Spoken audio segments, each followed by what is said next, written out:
little tasty.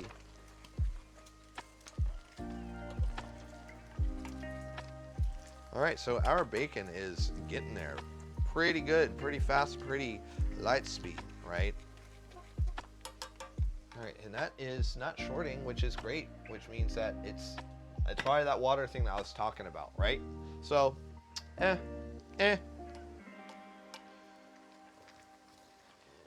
keep it nice and stirring.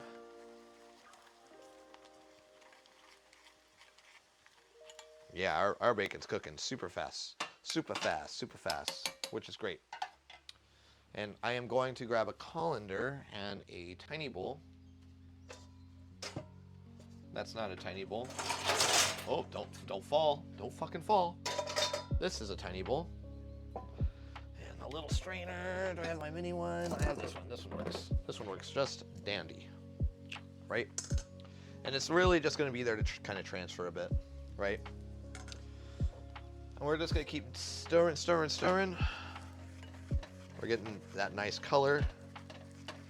We do want to take it a little further, right? And actually, I think it'll cook the rest of the way just in its own fat, in its own heat right now at this stage. Yeah, it's definitely doing that. We're picking up all that extra fondage. That is pretty Gucci. What I'm looking for. Yeah. All right. That's pretty much, yeah, I think we're there. So put all that bacon fat in this bowl really fast, and we're gonna pour this fat right back in. Right? Grab all this.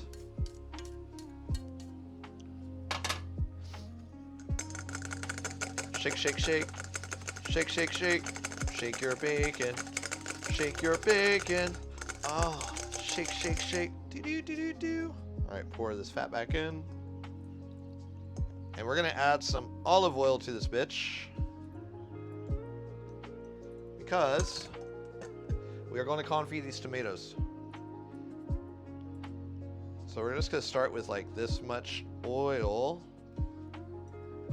Now, this oil that all this fat that we're doing, we're also going to be using for the pesto, right? So, ultimate flavor. Just put all this in. We're actually going to have to use a lot more oil, it looks like, which is fine. Not a problem. Not a problem. I don't want to agitate these tomatoes too much, because if I do, they're going to get all mushy, and I don't want that to happen. I kind of want to keep their shape. In the meantime, let's go ahead and turn it up.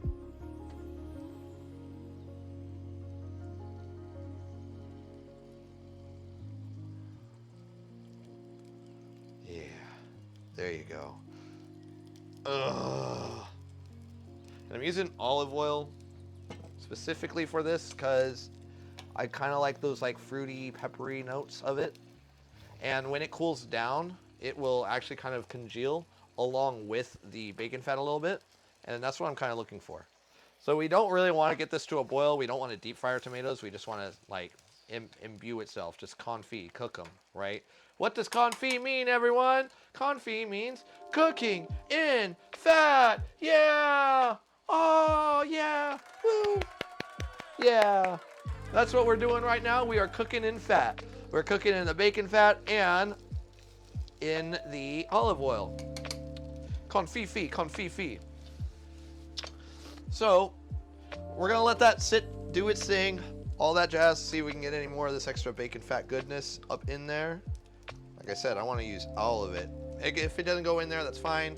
We're gonna use this bowl to actually make our pesto as well, right? So first things first, we're gonna go ahead and dump our bacon. It's actually nice, crispy. Bacon bits. Nice through. We're gonna cut our stuff all up in there, right? Actually, we will save this just in case, because in retrospect, I think I'm gonna need it for the tomatoes.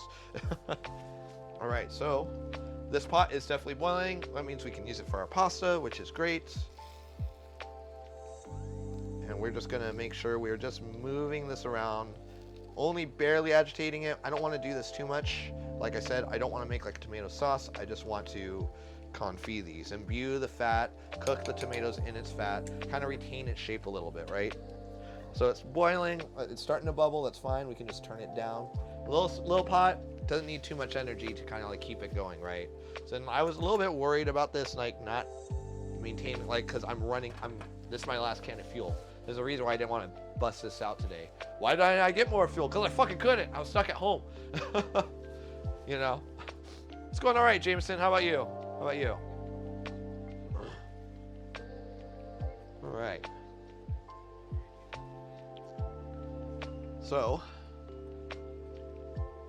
we got a little sip of our soda, of our pap. So we do got some parsley, we got some curly parsley, this Italian stuff, right? And then we also got some basil. Now, I am a huge advocate of using the stems, and especially if we're doing like a sauce like this, why the fuck not, right? However, a lot of people are like, the stem's the worst part. No, the stem is the best fucking part. The stems are the best part of any herb, and the reason why is because it tastes most like it, unless it's like some woody shit like rosemary or thyme. Don't get me wrong, it still tastes like it's supposed to, you just can't eat it. Right? So use those stems in stocks or even oil infusions. They're great for that, right? As long as you're rinsing them off. However, I'm not going to do it with this batch because I don't know how old this parsley is. You know, that's the other side of it. So this time I am not going to be doing that, all that jazz. But I am going to go ahead and cut all of this up right here, right? Now, we are going to just it doesn't have to be a perfect cut. Doesn't need to be all that jazz. One, because it's curly parsley. Curly parsley is, I think, already kind of like those little tiny bits, right? Fairly fine. It's a lot more aromatic than Italian parsley. It has more like that, like, lack of a better word, grassy smell in it, right? On the menu tonight, we are doing a bacon pesto. That's what we are doing tonight, right? So our tomatoes are tomatoing in this right now. They're going good in the confit.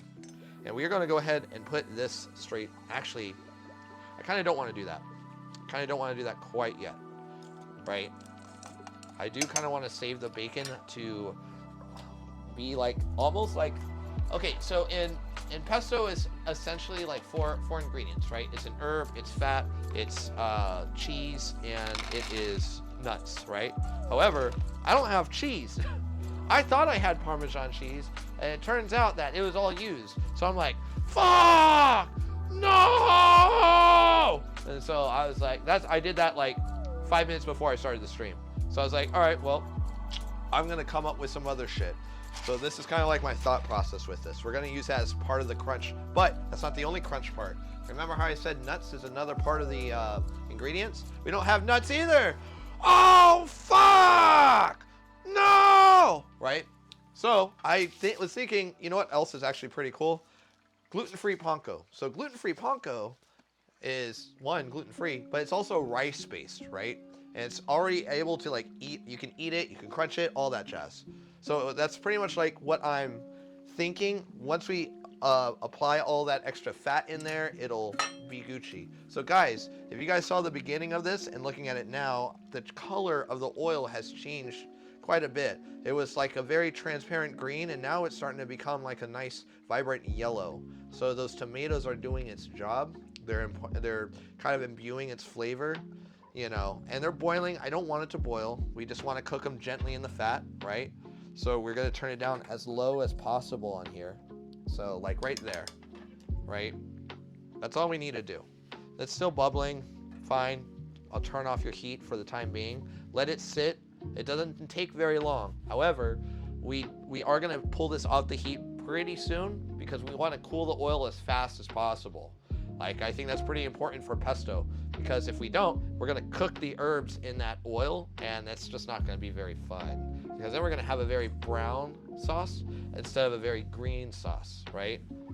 So we're going to do that, and we are going to, and like I said, I don't want these like super fine, because we're going to blitz it with an immersion blender. That's Gucci. It's A-okay, folks. It's A-okay. And we got some basil. Yes, I had this at home, okay? Like this. Because I had plans, and my plans were ruined, all right? Gosh. So, I will show you guys how to cut some basil, and this is some living stuff, so you can keep it alive for however long. Basil cuts grows pretty well in a lot of cases. I never really buy this living shit because it's a scam for the most part, because by the time you get it, it's like eh. But basil does grow fairly well. It grows fairly easy if you know what you're doing. And you know what? We have all the stuff growing. I'll probably have it as a background for whatever we don't use, right? So let's grab some of the basil that we need. Let me grab my whittle sizzles. Oh, wait, where are my whittle sizzles at? Are they in here? Oh, this is gonna piss me off because those are my work scissors. Ah, God, this is exactly how my week's been. All right, did I wash them? I might have washed them. I did not wash them. Fuck, where did they go? Oh, found them. Woo! Okay. So we're just gonna prune some of these. I'm gonna prune up to there. There. Now, a little bit of basil goes a long way, but I want a fair amount. I like that. I really like the flavor profile of like bacon and basil. So that's what we're gonna aim for. That should be a good amount. We're gonna go ahead and save this. And it's pretty moist. The soil's pretty moist, so we'll just put you right there. And those lights will feed into it, which is great, right? So guys, you guys know what a chiffonade is? It's like little strips and all that shit. We are going to chiffonade our whittled tomatoes. All right, so these tomatoes are looking pretty Gucci, right? And we are done with that pot for the most part. So before we get this basil stuff going, we'll keep these little stems in there. Let me separate these tomatoes from the oil. Now the oil is going to be hot. I don't want to do that. So, and the tomatoes are also going to be hot, so we are going to keep them in this container.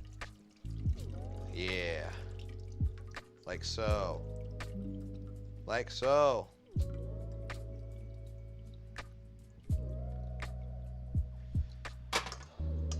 So you look at the color of this oil, right? Very, very, very, very pretty, very nice, very demure, all right?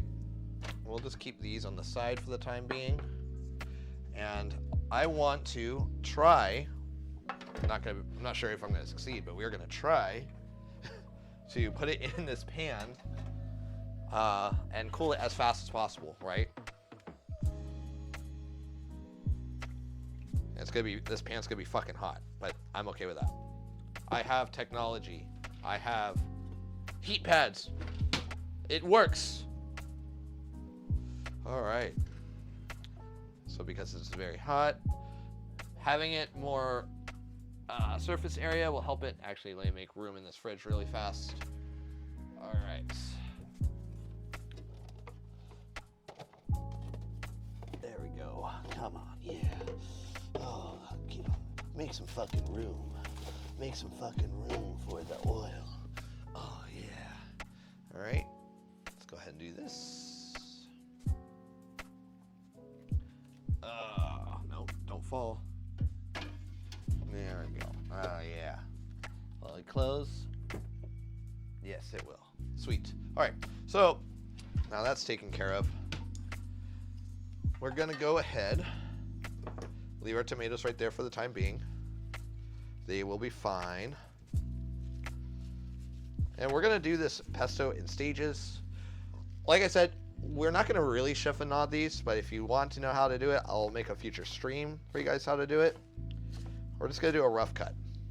We don't wanna do too many cuts at this stage. Don't wanna bruise too much of the basil, right? So we got this, and we are gonna let that stuff cool down for a bit, but we are going to prep these up, right? So these are gonna help with our acid element of the pesto. I am gonna take off these very ends. We are not gonna use those because those are like the little weirdo parts. And we are gonna put those with the confit stuff, right? And what we are going to do initially, what I was going to do is try to make that not as